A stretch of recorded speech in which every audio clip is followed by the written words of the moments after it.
Here we go. This is Skip, one-on-one, brought to you by FanDuel, America's #1 sports book.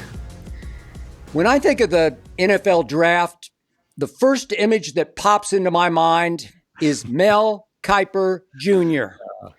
I've long been a draftnik, and to me, Mel is the draft. He is the Tom Brady of the NFL draft because nobody has done it longer or better on national TV than this man has. Mel's been nice enough to join me now for a few minutes during what for him is a very hectic build up to the draft week. It's Thursday night, of course, on ESPN. Thank you, Mr. Kiper, for joining me. Skip, my friend, and you're way too kind. I tell you, the draft was here with ESPN long before I got here. And just to be able to do something that you thought would be exciting and interesting to the fans back in the day and something they craved and needed, turned out to be right about that, Skip. So, yeah, here we are with 47 years later, 42 at ESPN. And it's pretty amazing. This will be my 47th draft I've covered and graded players with, you know? Okay. Before we get to this year's draft, I do want to ask you a little about you. Can you tell me about Mel Kiper Sr.? Because I don't know much about him. Yeah, he was really one of the key reasons, or the key reason why I'm where I am today, because of the fact you had the support, Skip, from somebody who, without that support, financially, there wouldn't have been a book. I mean, I'm a 17, 18-year-old kid who want to start a business. I didn't have any money. I had no ability to start a business. He did. He kind of invested in my idea, my passion, and was there to see it grow and develop and putting stamps on envelopes, whatever was preparing the book. Wow. I always did the work in terms of the book, and he would be down there with me, and phone would ring. I'd say, okay, can you remember, I'm typing at a typewriter, Skip. A typewriter, well, whiteout. Okay, with whiteout, if I made a mistake, I had to redo some. It's not, kids don't get that, right? And the phone would ring and say, nope, you got to get it. The customers are calling to order your report. They want to talk to you. And I developed a lot of friendships, great relationships with fans over the years. I'd do Myron Cope show in Pittsburgh, Skip, and I'd get 50, 60, 70 calls as soon as that show was over. The phones would light up like a Christmas tree. So in terms of my father, he loved sports. He was a really good, outstanding baseball player back in the day. Would have probably been a major league player had it been for a shoulder injury. And back in those days, you weren't making anything, so he had to give it up to go get a job. And then the rest is history. But he coached. He had been very active in baseball his whole life, really. And through that passion, and my cousins were great soccer players. And, so at the end of the day, sports was part of our life and a huge part. And I thought the analytical part, Skip, the evaluation part of football was something that intrigued me from day one. I had been doing analytics about football in the draft long before it even occurred and was talked about. So I think that was the aspect of watching it at the big dish on the roof at Ramblewood Road back in Baltimore when nobody else did, to have access to college football games. I spent 30 hours a week calling schools to get basic statistical information you couldn't get on the internet. So, but like I say, for my father, it was without him being able to do all the business stuff and handle all that and putting the ads in Pro Football Weekly and football news and sporting news and doing all that was the reason why I'm here today doing what I'm doing right now. In what neighborhood in Baltimore did you grow up in? Right in Baltimore, right in Lock Raven, right on 1935 Ramblewood Road was the address, and it was the corner house, and we had the backyard, nice backyard. Had my godmother, Miss Helen, Mr. Nick next to me, and friends. It was like the fence was only one divide. I used to bang on the wall with Tim next door. Tim Madgar is a great ophthalmologist now in Baltimore. Bang on the wall to let us know, let's go out and play ball in the alley.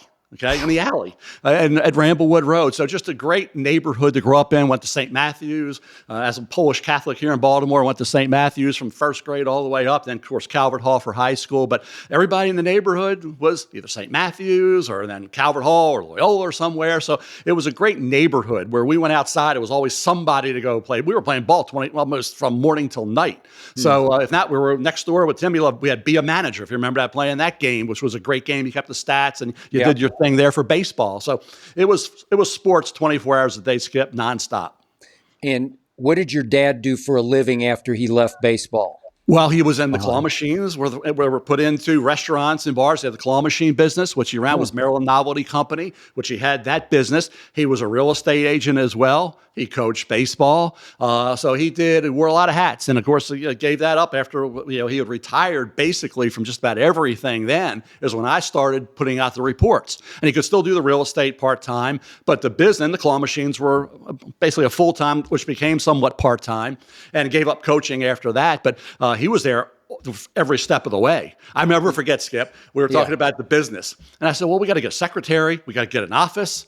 We got to get tons of phones, toll-free numbers. Remember toll-free number back? He said, wait a minute. Your office is in the basement here.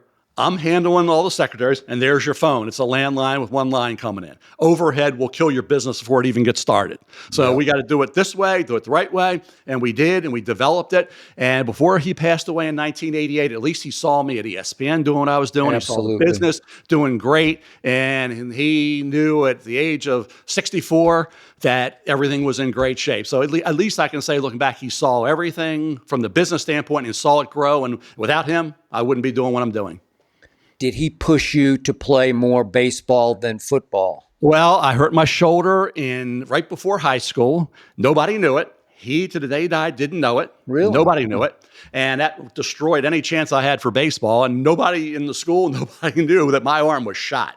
I mean, I couldn't even lift it. My elbow had popped pitching right before high school. When I got into the sixth inning, I was tired and I just felt it. He always said, if you get tired, take yourself out. So I didn't say anything. I said, how'd I get away with it? I said, I got hit by another kid was in one deck circle and hit it with a bat, my elbow. And that's how he knew I had an elbow, but not the severity of what it was. So at that point in time, hitting, obviously I had no strength in my right arm to hit, no strength to throw. We were warm up. We had a game, Skip. We won the first game of that playoff 1-0. I got into the seventh inning, got through it somehow. And then the next game, it was a 2 out of 3. I'm playing shortstop. We lost that game. Then we're playing the final game on a Saturday afternoon at 12 o'clock up at Mercy. We had fields up at Mercy High School. I couldn't throw the ball 10 yards, Skip. I kept telling the guy, come on a little closer. First inning, good friend, my Keith Edmonds was leading off for the team we were playing.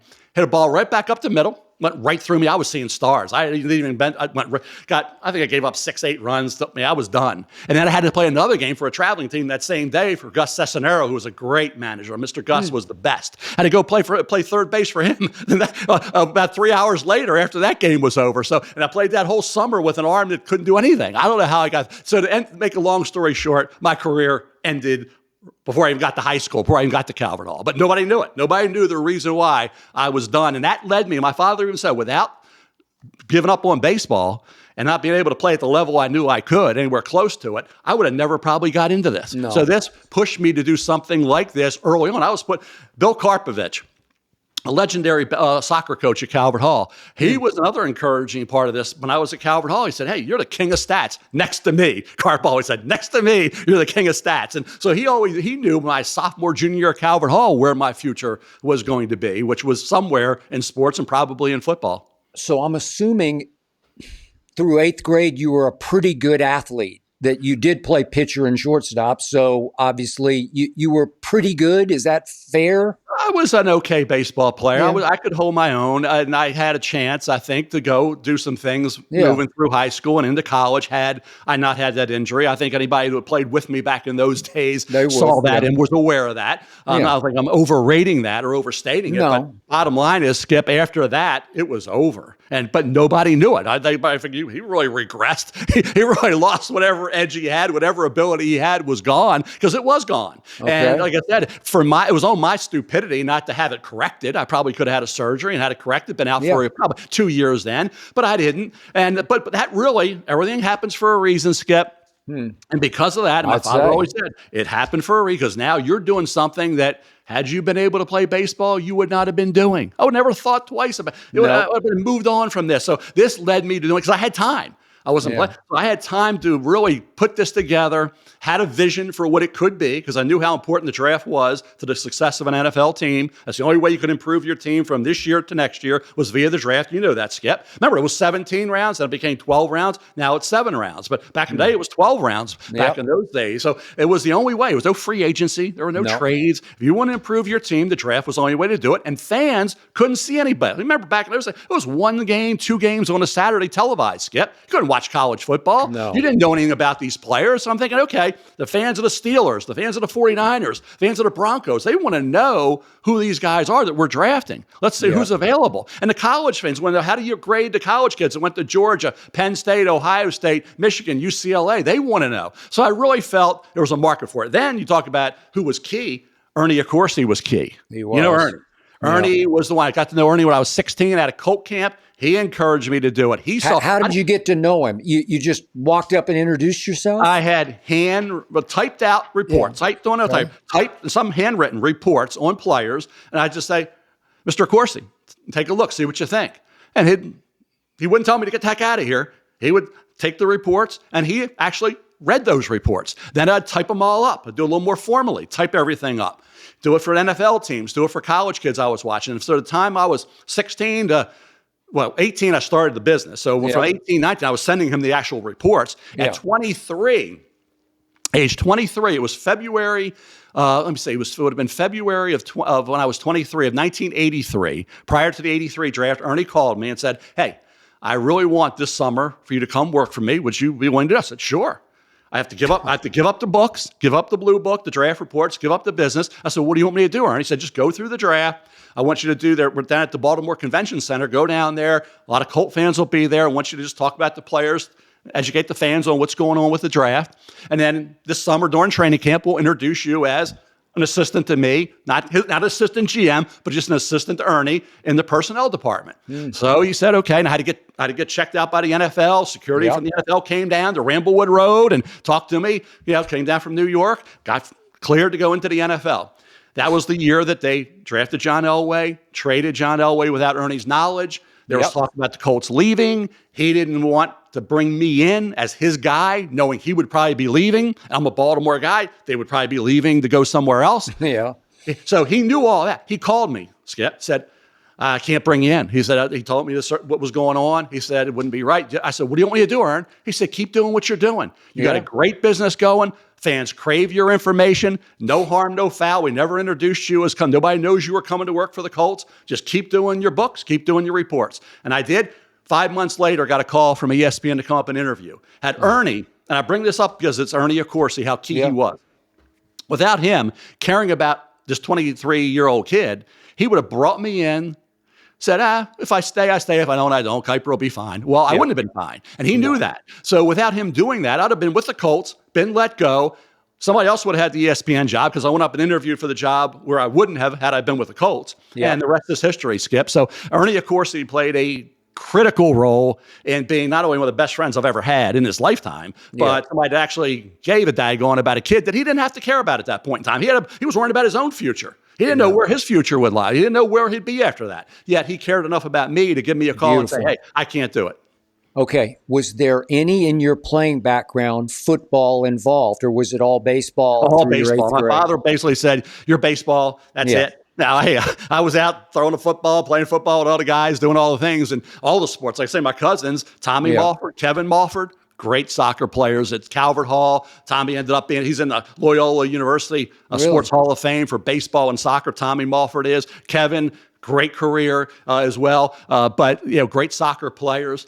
Kevin was an outstanding baseball player as well. Gave that up. This concentrated on soccer. Tommy played both soccer and baseball. Great at Calvert Hall. Phenomenal at Loyola. Like I said, in the Loyola University Hall of Fame for sports. So it was a sports family. We went down to shore, down on the Severn River. My grandparents had a property bought in 1950. We go down. It was the family place to go, and all we did on those two fields is play ball. Whatever it was, that's what we did. We played ball, and it was great competition because I had two cousins that were gifted, a heck of a lot more gifted athletically than I was. So Tommy and Kevin kind of set the tone for what it took. Tommy had a rocket arm. I remember he'd say, throw it a little harder, throw it a little. He could throw the ball. He was a shortstop, center fielder. Like I say, Kevin could have been a heck of a baseball player. I told Kevin and Tommy, but they could have been punters, kickers in the NFL. And guess what? You know who was a punter? A good friend of mine growing up, Sean Landetta. Oh, I used to go down to Mount Pleasant, and we had the grass would be that high, Skip. And I'd go down there charting his hang time. when he was coming out of Towson State University. He played really great Phil Albert. And he was a soccer player up to his final year of high school. And Sean was preparing for the draft. I'll be down there with Sean. And he ended up going to the USFL and became a tremendous, I think he should be in the Hall of Fame. I think he should be in the Hall of Fame. Sean Landetta should be. Yeah. Everybody Giants, remembers the Giants and the career he had, the longevity, the consistency, rock solid. Sean, like I said, we played ball together. I was the third baseman. Okay. I mean, I played second base. He played third base. Archie Noha, great friend of ours, great ball player, played shortstop for Lock Raven Optimist. And I knew Sean my whole life. We played ball together coming up, and we're great friends to this day, as Archie is as well. Okay, so why didn't you go into analyzing the baseball draft as opposed to the NFL draft? I love football more. Really? I loved the game more. I loved everything about it more. I don't know what it was. It was something drew me. And it wasn't because of anybody in the family. Like I said, cousins were soccer, baseball, father all baseball. No. There wasn't any football really in the family.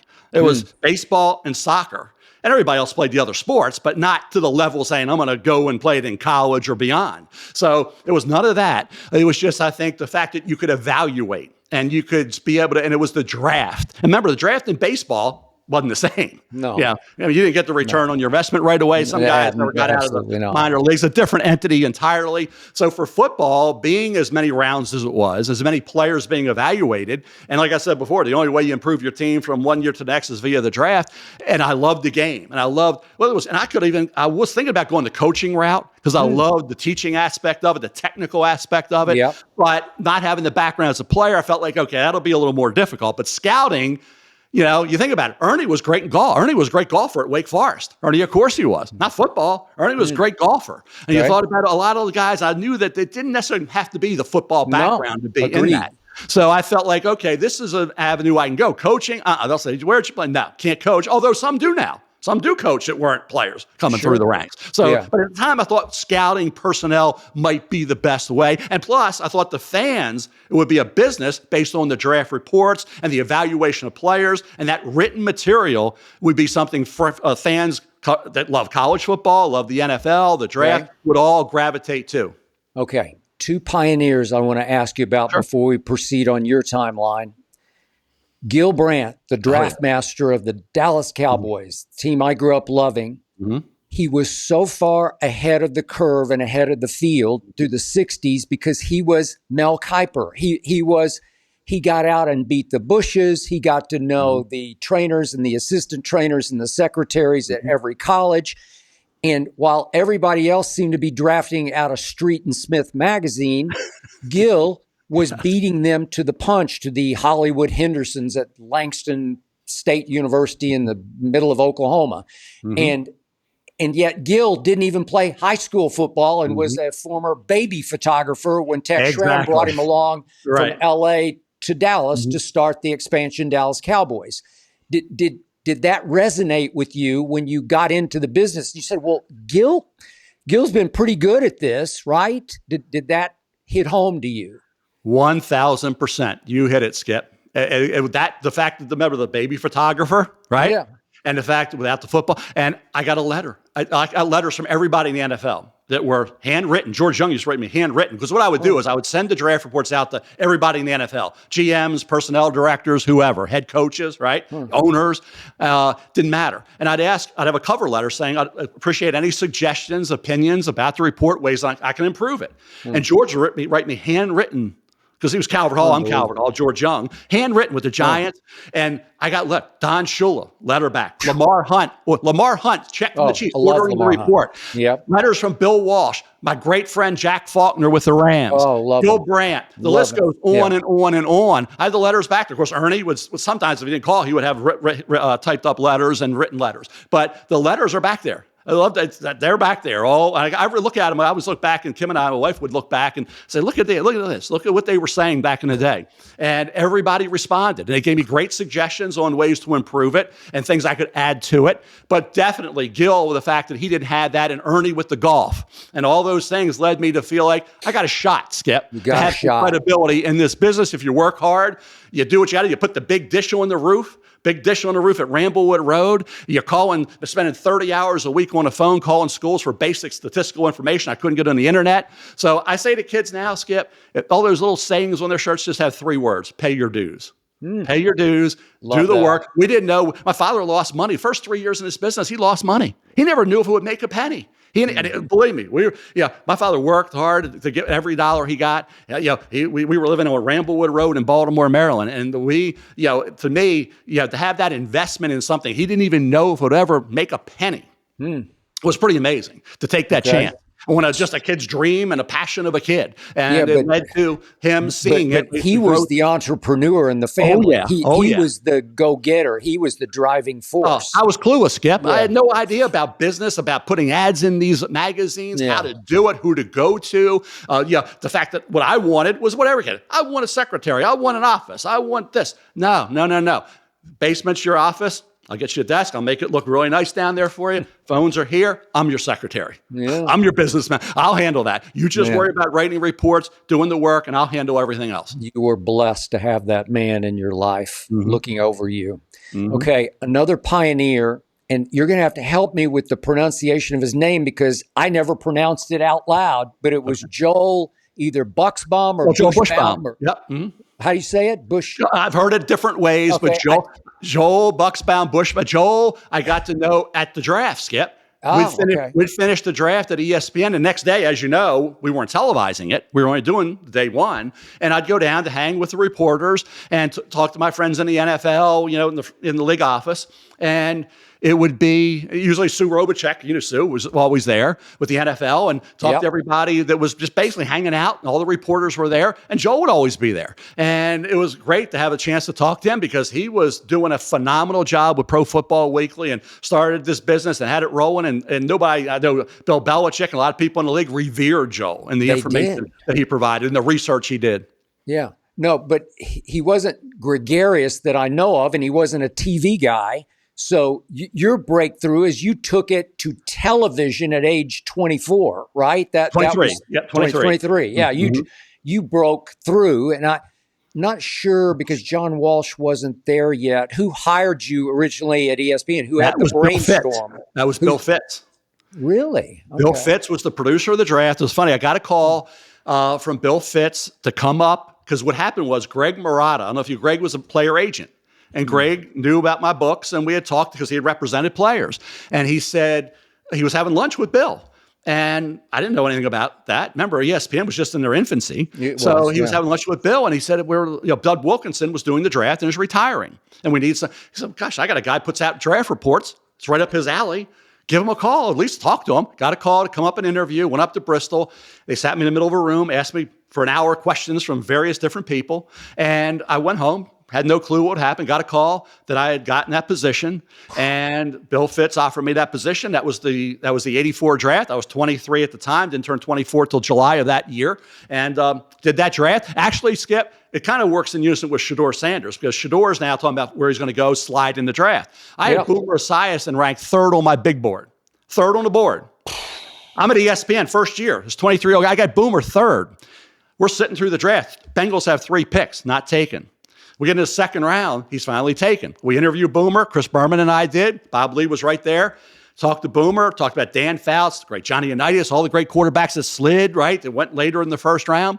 Boomer was not happy, but we finished that. A couple picks later, we left the draft, signed off the draft in the second round, and went to a tractor pull or speedboat race, Skip, in 1984, okay? But the thing was, I left that draft. I walked out. Chris Berman, Boomer, and Bob Lee walked me out, got into a car, went to Bradley International Airport, right? Yeah.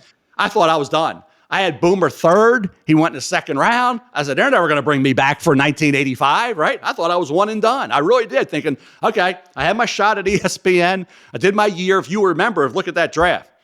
I was whispering. I had no TV capability to really do that job to the level that ESPN wanted. I had never been in front of a camera in my life. I'd done radio with the late, great John Stedman back in Baltimore, but never TV. Great. Yeah. So I'm on TV, and all Chris said to me, just look at me, forget about the camera, just talk to me like we're having a conversation. And I did it, and I hit one thing, Skip. This is what happened. This is what saved me.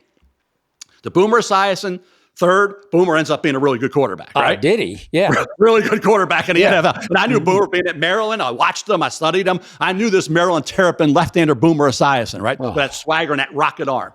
Well, turns out to be a heck of a quarterback, right? Could have won a Super Bowl if it went for Montana that last drive, right? Absolutely. Agreed. Right? So what happens there is you think about where we were with that whole thing. That year, you had to have something happen. Greg Bell was running back at Notre Dame. I had heard through some of my connections that Greg Bell could maybe be a possibility for the Buffalo Bills, but not where they're picking in the middle of first, by maybe trading down. So when the Bills were up in the middle of first, I said on the air, I think the Bills could look to trade down here. They traded down. Get that? I think they'll look at Greg Bell running back out of Notre Dame. They picked Greg Bell running back out of Notre Dame. Had a good career, right? Like Rudy Martzke, who was a great friend of mine. You know Rudy. I know him well. Knew him Rudy well. Martzke on the air, and I didn't know Rudy at the time. We had not become great friends yet. Rudy Martzke said on the air, "Hey, this Mel Kiper seems to have some really good ideas. What's going on?" That was a great. So Rudy gave me, this kid with no TV experience, credibility, immediate credibility. And I thank Rudy for that. So, he had always known how much I appreciated what he did, because I think Rudy, who was the voice of the media and coverage, and with a USA Today, right? Skip, you know that. For Rudy Martzke to say that, but it's not, he didn't know. He didn't know this 23-year-old kid who had never been on TV before, yet he made that comment, which I think resonated and certainly helped me immensely. By the way, I covered a Cowboy game at Buffalo the next year, and Greg Bell ran them off the field, just to your point. So, he was something.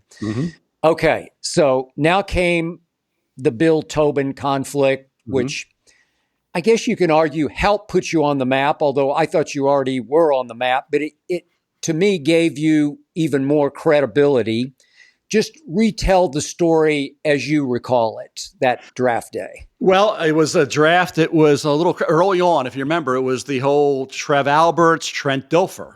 And I said, hey, it shouldn't have been Trev. It should have been Trent, because, Jim Harbaugh had a year which wasn't that impressive with Indy. I thought they needed that quarterback.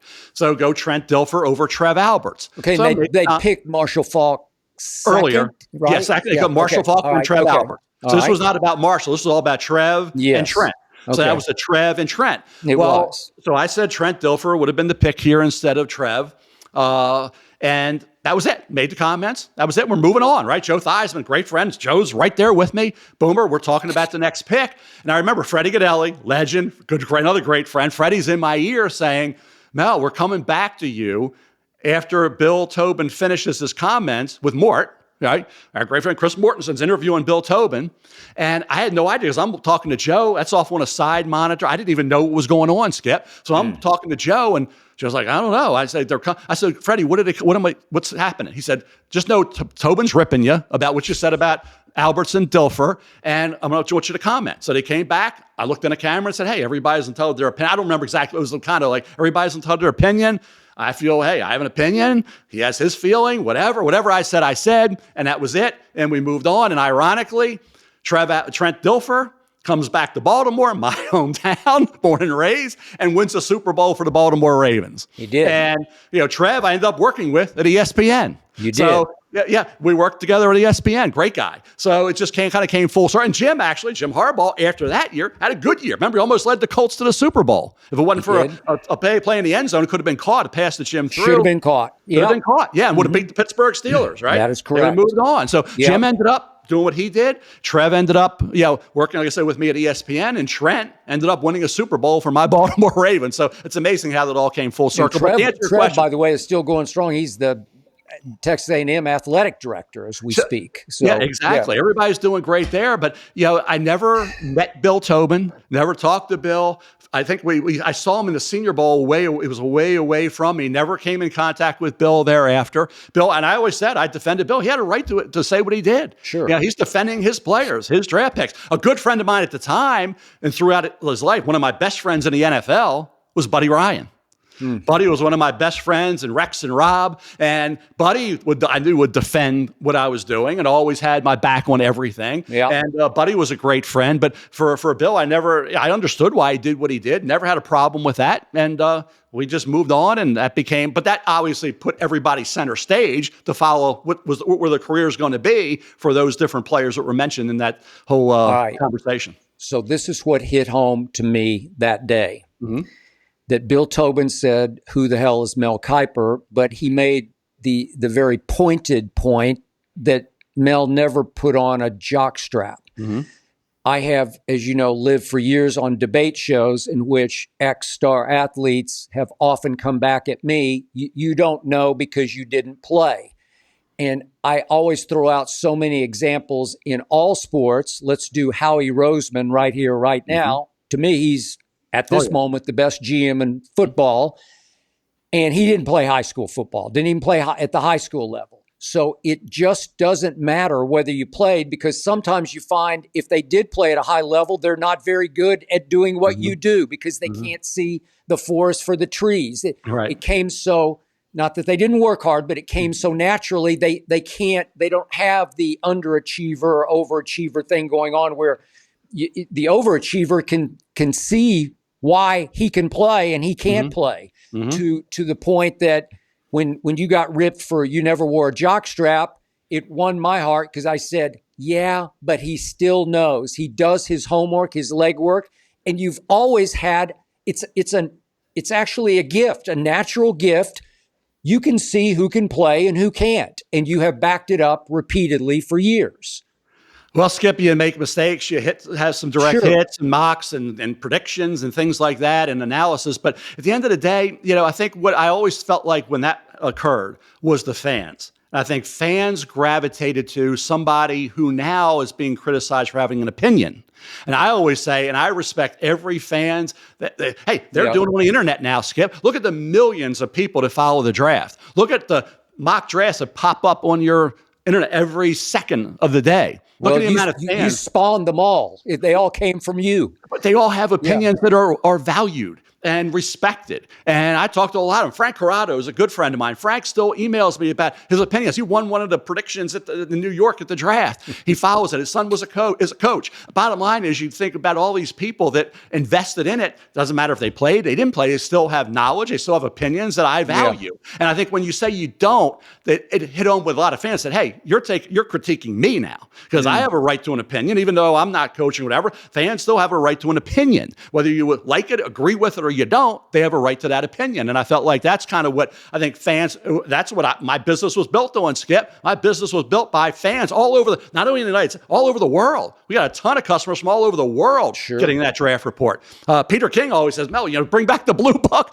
Peter, the blue book, the blue book was the blue book. And that was the one that ended in 2013 because of the internet. Everything was going on the internet. But it started in 1979 and ended in 2013. So the blue book was the fans. The fans drove that ship. They were the reason why that business was what it was. And the fans were the ones that I knew then, before anybody else did, told me time and again, Skip, they looked more forward to the draft they did the NFL start of the regular season or college football. And I'm not talking about one or two fans, I'm talking about hundreds, told me the exact same thing. Okay. So they all said the draft to them is more important, more special. And they look more forward to those days of the NFL draft than they do the NFL regular season and the college football regular season. I am there. My heart is in this, just as you just described. But Mel, it irritates me when I occasionally see your accuracy questioned because there are two concepts operating here. There's what you think a team should do, and then there's what a team will do, does do, right?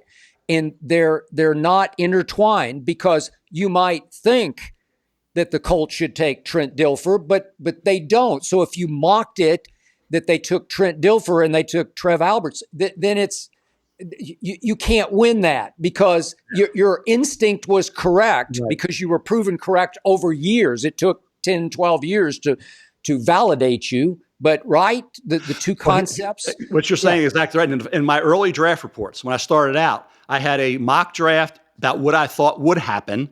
And I had a mock, if you want to call it a mock, what I would have done had I been the GM of each team following it through. And I had side by side. They were completely different, Skip. But I think the thing that I wouldn't say is it was not irritating because I understand where they're coming from. But mock drafts are trying to predict. One trade throws it all out of whack.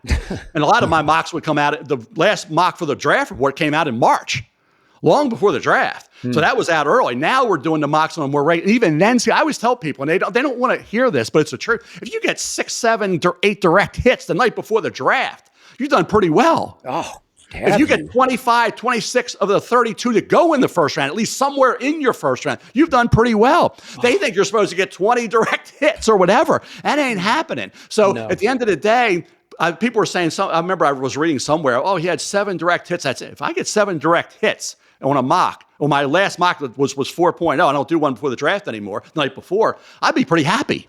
So I don't think they understand how difficult that is, and a couple picks that don't go your way throw everything out of whack. But that's why, and all you're trying to really do, I tell people, put them in a range, and they can see the progress from each mock to see how players moved around and the grade fluctuated, and then see the range. The guy, if you have him at 14 and he goes 18 or he goes 20, at least he's in the first round. I think that's even more important. Who do you have going there? And free agency changes needs, so the mocks change because of that. But no, I've always believed it's a tap dance, Skip, between where you hear guys are going to go, players are going to go, and where you think they should go or where you would draft them. So ratings and mocks always collide. It's a collision.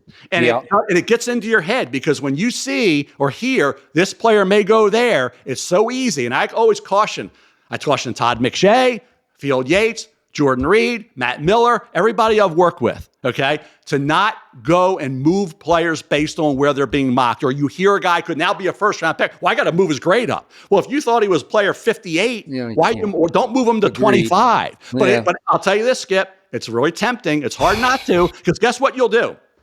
You'll hear that in March, and all of a sudden you'll go back and start looking at that player and say, oh, I didn't see that. He's right. They're right. I missed that. And you'll move. It's just a natural human reaction to move that player up. But that's where I say the collision of mocks and ratings. And I spent all day, I was looking at day 3 guys that may not even get drafted, Skip. Nobody knows, nobody cares, but that's what I'm doing. I'm not sitting here worrying about what's the Raiders are going to do at pick number 6 right now. I'm worrying more about who's that 6th, 7th round pick that I'm going to have to be talking about. And I know Field Yates is doing the same thing, and Matt Miller and Jordan Reed and Louis Riddick and everybody involved in that draft, and Reese Davis and Greeny. That's what everybody's doing now. We're looking at everybody. So when the mocks and the ratings collide, there's a problem. And you have to kind of, in your mind, separate the two. It's difficult to do, but you have to be able to do it.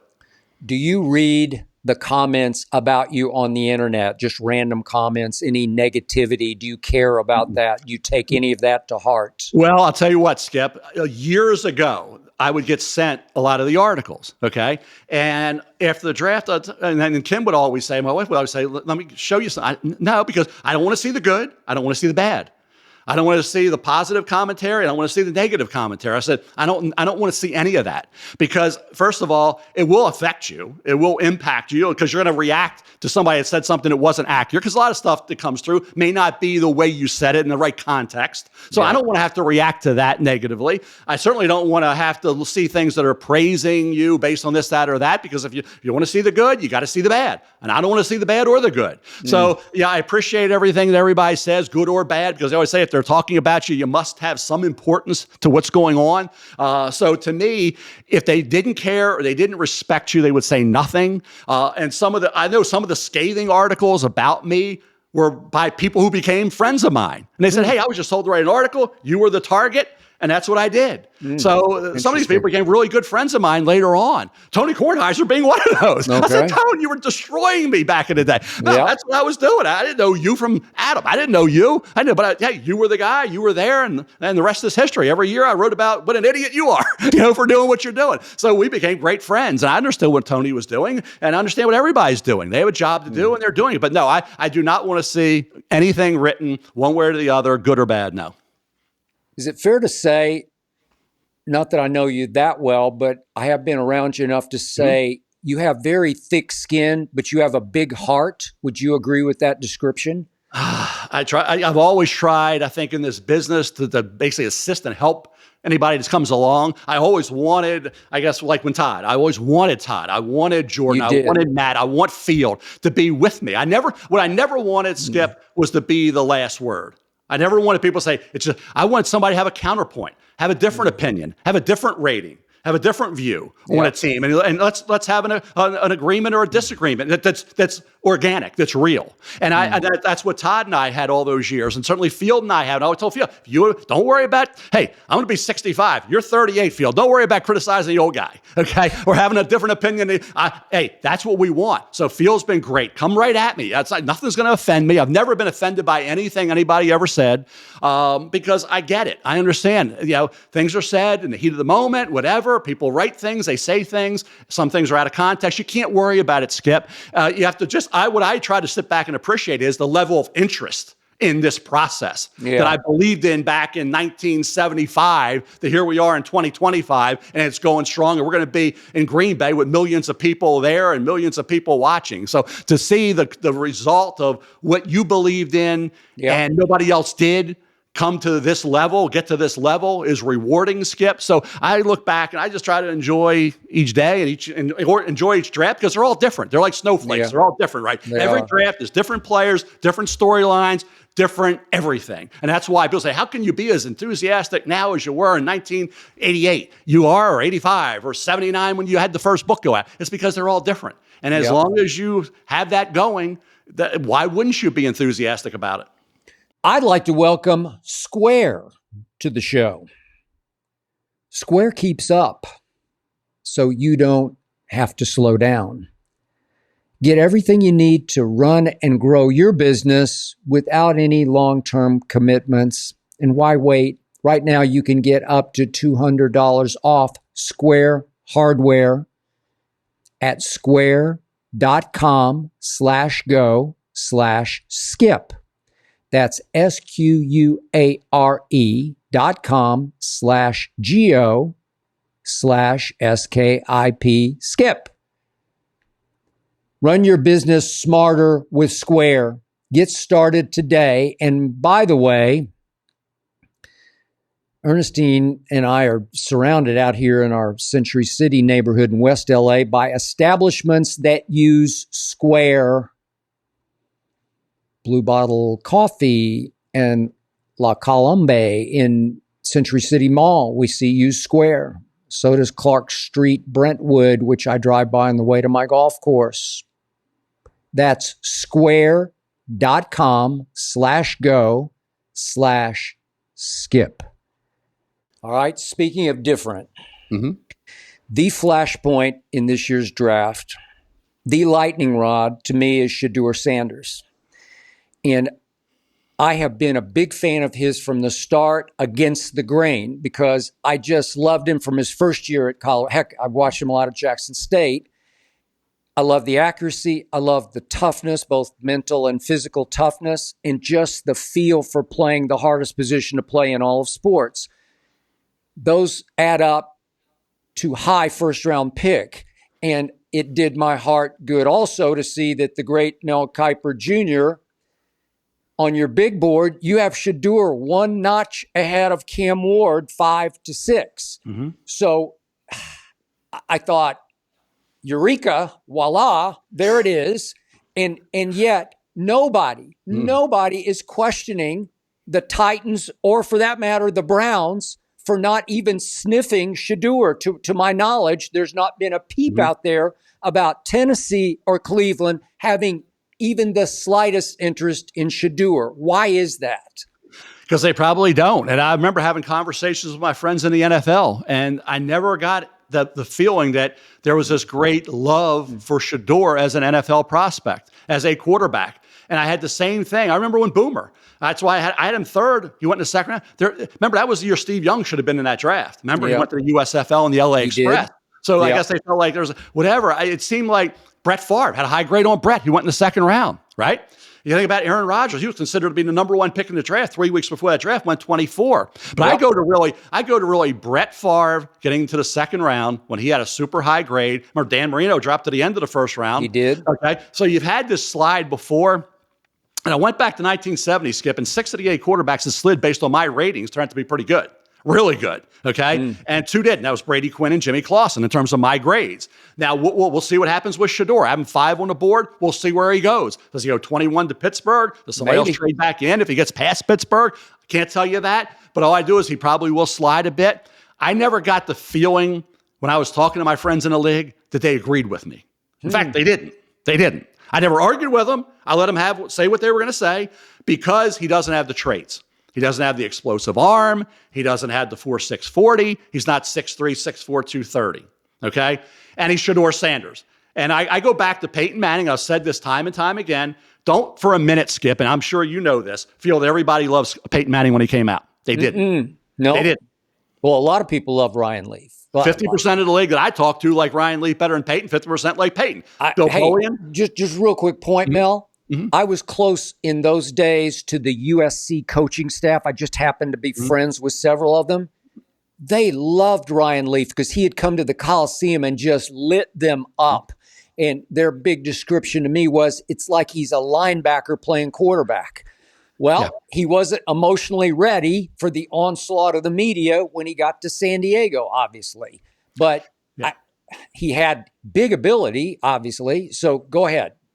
You're right. No, everything you said is accurate. That was like I always remind people. And Brian Billick, a good friend of mine, always said, Brian said, everybody does revisionist history with quarterbacks. Everybody, if they didn't like a guy, he turns it, all of a sudden I like them. They did like him, and I had questions. So they always do the revisionist history. That's why you try to go back to real time back in the day.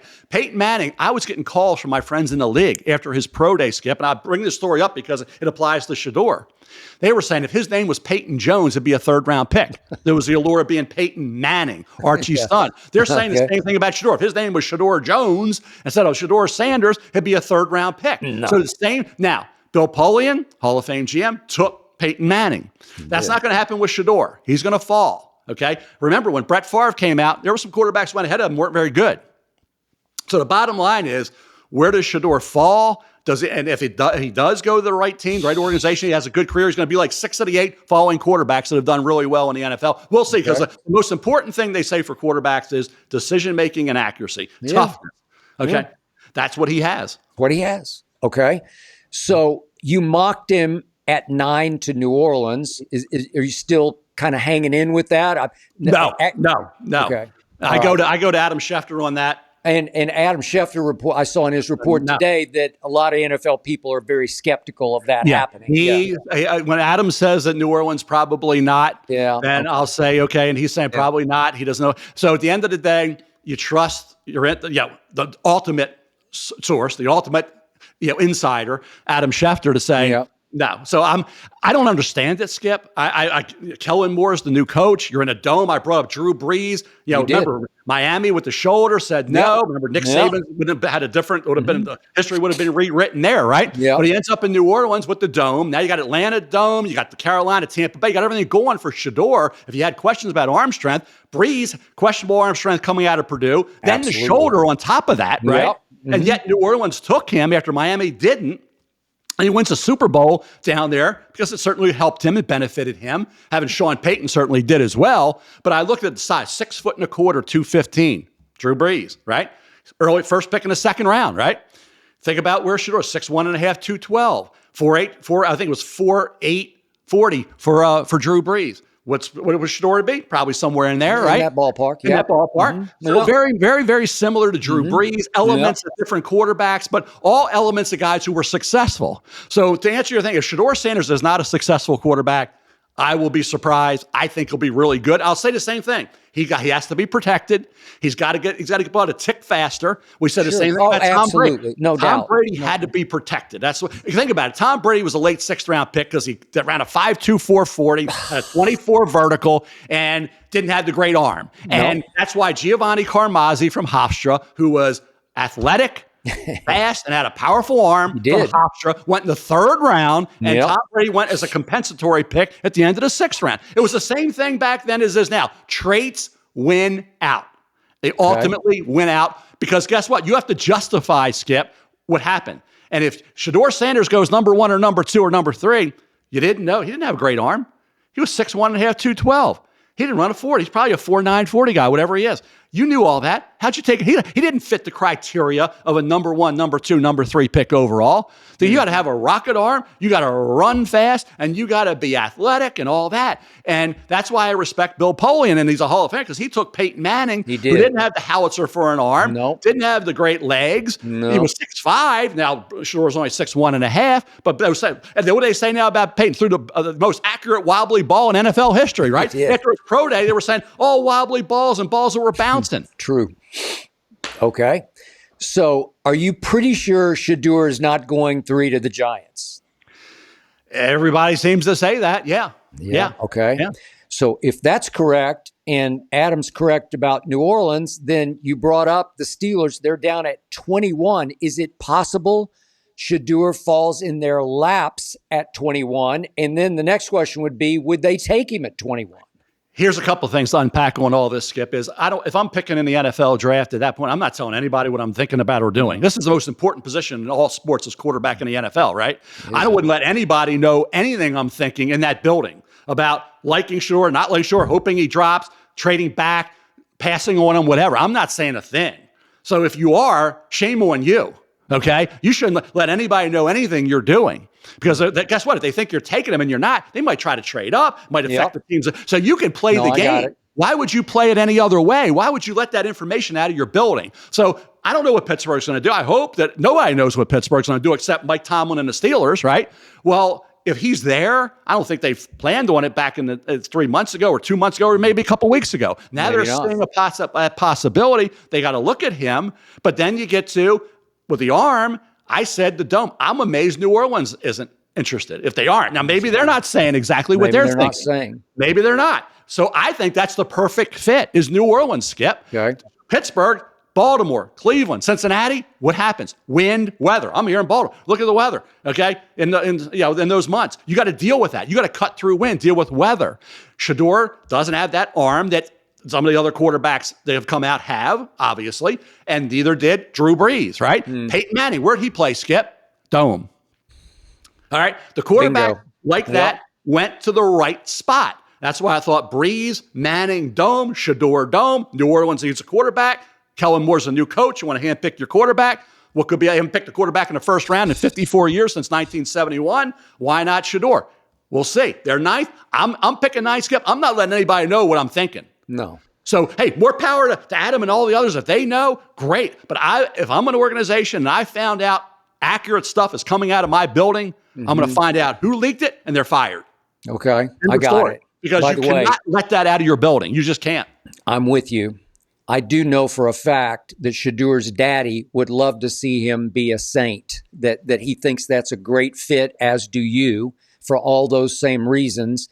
And Derek Carr's got a bum shoulder, but he's a good guy. He'd be a good teacher. He'd be a good bridge for one more year if Shedeur needed that. So I can tell you Dion is bullish on New Orleans, but I don't know if New Orleans is bullish on Shedeur. We'll find out, Skip. That's the one thing I loved growing up, and I say what gravitated you, because you didn't know. It was a mystery. It really was all as long as we go into draft day not knowing what's better than that, and then you can have your questioning of an organization or praising of an organization, see how they maneuver. Do the Saints, maybe they don't like him at 9? Do they like him enough to get back in? And this whole concept of, well, if you didn't like him at 3, you can't like him at 23. It doesn't make any sense. Skip, did you hear? I was like, well, how does that make sense when the Ravens took Hayden Hurst and then traded back in to get Lamar Jackson? That's telling you that they didn't have Lamar high enough to take him. They did not. 6 picks earlier, but they took him, and they didn't even know if they'd be able to get back in. They didn't know if somebody else would get back in before them or higher than they were. So how can you believe that if you pass on Shedeur at 2 or 3, you can't go back in and get him? You can, but the Ravens did it. That was the last pick of Hall of Fame player and GM Ozzie Newsome. Okay. After drafting Hayden Hurst, 25-year-old at the time, tight end out of South Carolina, they traded back in to take Lamar Jackson with the final pick of the first round that year. And remember, New Orleans, who hasn't taken a quarterback in the first round in 54 years, it's because when they traded up that year, I sat there on the set and said, they're trading. It's got to be Lamar Jackson. Oh. It was Marcus Davenport, defensive end out of Texas San Antonio. Okay, so they could have had Lamar Jackson as the heir apparent to Drew Brees, and they didn't do it. They took a defensive end, Marcus Davenport, out of Texas San Antonio. So that's why we love this process, Skip. The uncertainty, the variances of opinions, they're all over the place, polarizing players, teams that could go multiple directions. We don't know what's going to happen. Team needs to go 3-4 deep. It's going to be a fun 3 days, Skip. Okay. Speaking of Deion Sanders, had him on this show. And he made a strong case to me that he would like to see Travis Hunter used in pro football just the way Deion used him in college football. And his point was, let him play 70% of the snaps on defense and 70% on offense, because the NFL offenses move a little slower than the college fast break offenses do, that he'll be just fine playing both ways at about a 70% level in pro football. Do you agree?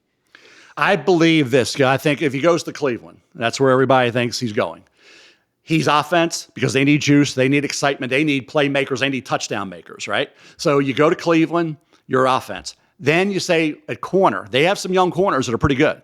So that corner, all of a sudden now, you need the end of that half. Teams are going to get the ball to start the second half. They're going to get to double it up. You need to stop him. He's got to be on the field. Late in the game, all these games come down to the final 2 drives. They really do.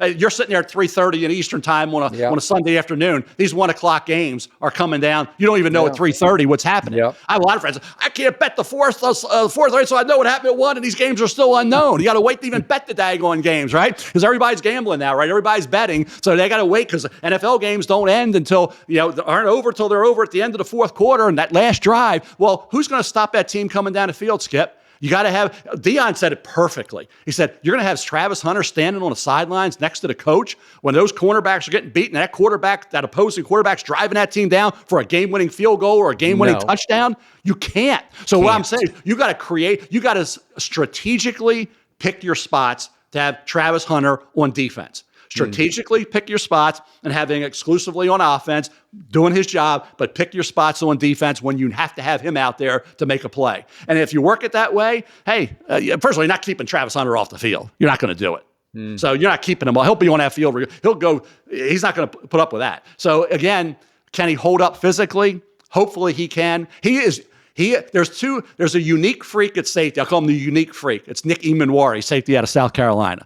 And then what Travis is, it's just unique to the game because we have never, since I've been doing this, had a player that's going to actually go out and play a ton of snaps on both sides of the ball. All right, back to you. Do you ever get worn out doing all this? Do you get ever worn out having to watch so much college football and so much pro football? Because you need to keep up with what the NFL teams need, obviously, who they are, what they're doing. Do you ever just get tired? No, I'll tell you why, Skip. It's not because I have any great stamina endurance, because I don't. It's because of the time you have to regenerate. As soon as the draft's over, we do the draft grades. I start in May getting ready for next year. ESPN leaves us alone, leaves me, and it says, okay, take your time to get away, be with the family, just get away, watch some baseball games, do whatever you got to do. Go out on a boat, enjoy what you got to do, right? Enjoy life beyond football. So I have May, after I get the grades all done, all that's done. Next year, get a little look ahead to that. June, those months I'm looking at my leisure, players for the big board for next year. So I use May, June, and July, and then gear up in August to do exactly. I'm still looking at players, but on my time, just to get ready and get that board ready for next year to the best of my ability. So you have those months, Skip, and then from August until May 1st, it's boom, boom. You know how it is. You've done it. You do it. Hey, Skip, you do it 12 months a year. I do. Okay? And you cover all these sports. You talk about me. I'm covering one sport. I'm covering college football players, and I'm doing it for 9 months where it's really the focal point, right? 9 months, 3 months to basically regenerate. You have no chance, number one, to regenerate. You don't have a night that you have to be watching something because you got to talk about it the next day. What you've done during your career, as far as talking all sports on a 365-day-a-year basis, is amazing, Skip. So I appreciate that. I applaud you. I respect you because I could never even fathom trying to do your job.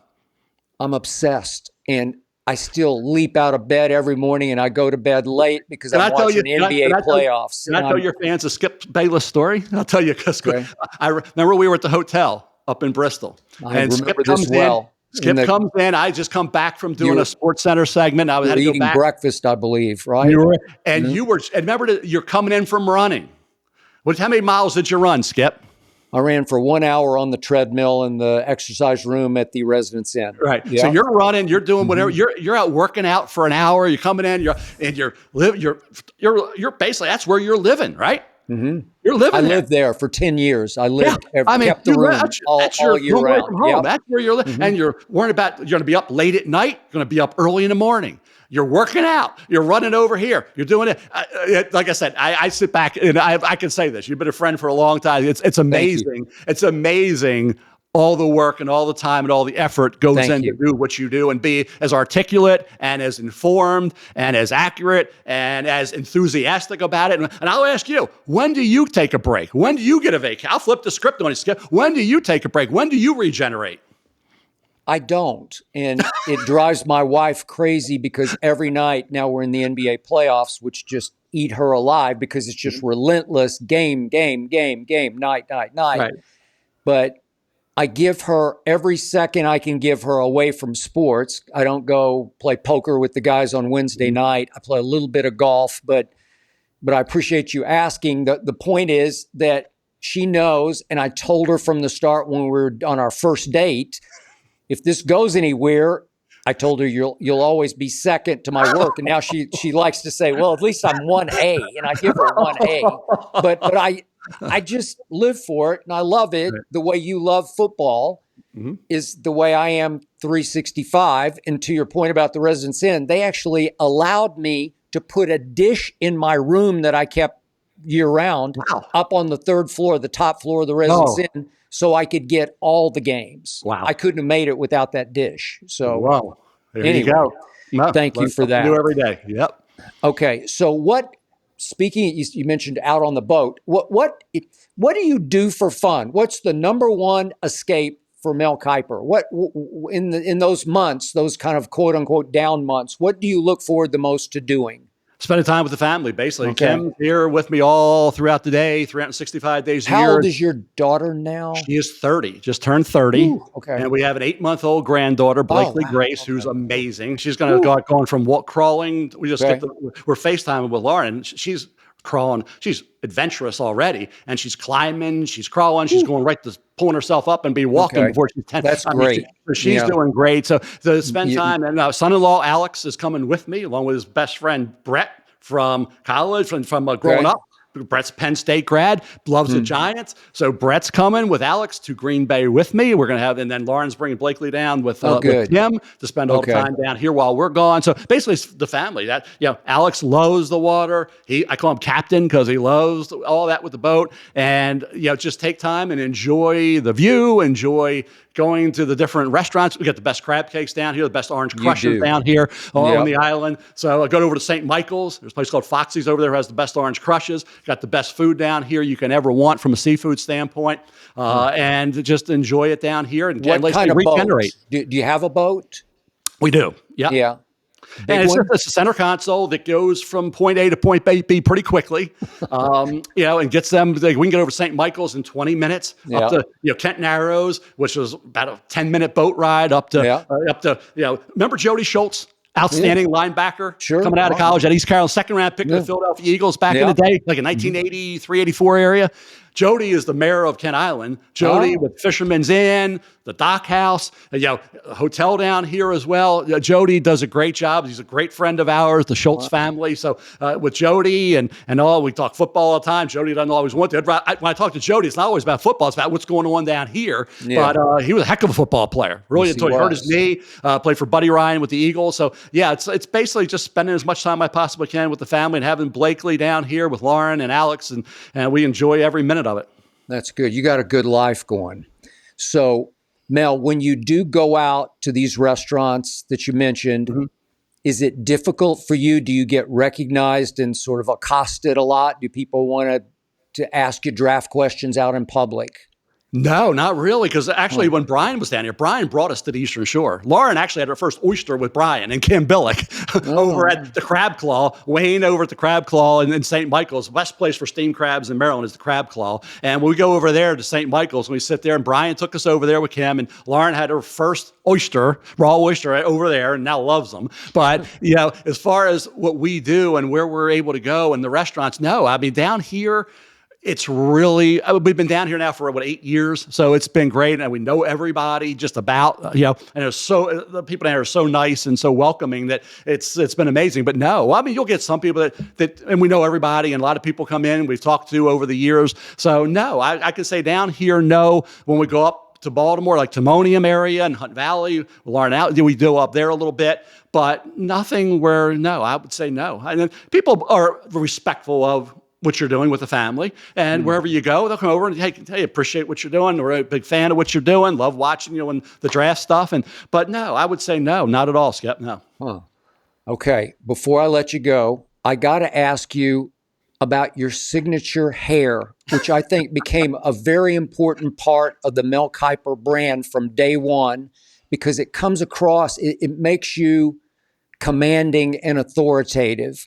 How much do you see or believe or feel that your hair did for your presentation on television? I don't know, Skip, because I just did what I did. In '84, It was long, if you remember. I remember Paul Zimmerman, we were waiting for the draft. We came down the day before the draft. And it might have been '87, '88. And we came down the night before the draft, and first thing Paul said, what are you, a leader of a rock band? Can you get the haircut? And so the hair was long. I remember people would say, get your haircut, get the haircut. And, really?